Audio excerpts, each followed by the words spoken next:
Welcome back mga ropa, kwentuhan muna tayo. Natalo nga ang Minnesota Timberwolves sa Game 1 against sa flaming hot duo ni Luka Doncic at Kyrie Irving. Ayon kay Anthony Edwards, isa daw marahil sa dahilan kung bakit sila natalo ay dahil sila ay pagod, dahil matatandaan nating inabot ng Game 7 ang kanilang serye kontra sa defending champions sa Denver Nuggets. Nang ma-interview naman itong si Kyrie Irving, sinabi niyang ginamit niya daw na motivation si Anthony Edwards para maging agresibo sa Game 1 at tuluyang maging isang main factor para maipanalo ang laro. Binigyang puri din ni Kyrie si AE, sinabi niyang no fear mentality daw ang batang ito, kaya daw gustong gusto siya ng mga tao. Ayon naman kay Luka Doncic mga ropa, napakasaya daw nila na si Kyrie ay nasa Dallas Mavericks at kakampi niya. How do you describe, Luka, what he and his experience with all of what the playoffs require? How much are you leaning into that as a team right now? A lot. I mean, 100%. Everybody, looks up to him. We know what kind of player he is, but off the court, he's just been amazing to us, just helping us out, talking to us, keeping us positive. So I'm really glad he's on our team.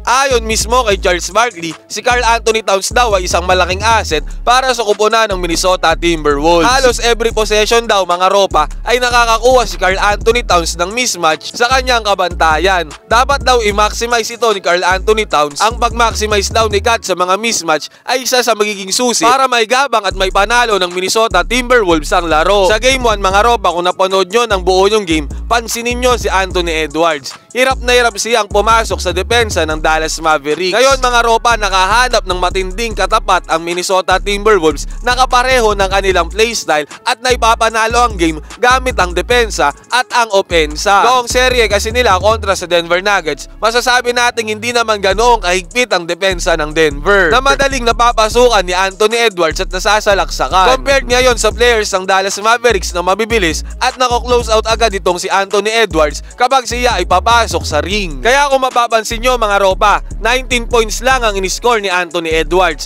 6 out of 16 siya sa field goals at ang lahat ng kanyang score ay halos nanggaling lahat sa 3-point line. 5 out of 12 si Ant-Man sa 3 points. It means yung 15 points niya from his 19 points ay galing sa 3-point line. Masasabi nating itong stat na ito ang patunay na nahirapan si Anthony Edwards na pasukin ang depensa ng Dallas Mavericks. At bukod pa dyan, ayon nga sa kanyang statement na marahil siya ay pagod pa rin mula sa Game 7 na bakbakan nila kontra kila Nikola Jokic at sa Denver Nuggets. Ngayon mga ropa, kailangan gumawa ng adjustment ng Minnesota Timberwolves para sa papadating na Game 2. Lalo't nakuhanan sila ng isang panalo ng Dallas Mavericks at sa home court pa nila nangyari yun. Kayo mga ropa, ano sa tingin nyo ang dapat gawin ng Minnesota Timberwolves upang manalo sa Game 2? Mag-comment kayo dyan sa baba ng inyong opinion, pagkwentuhan natin yan.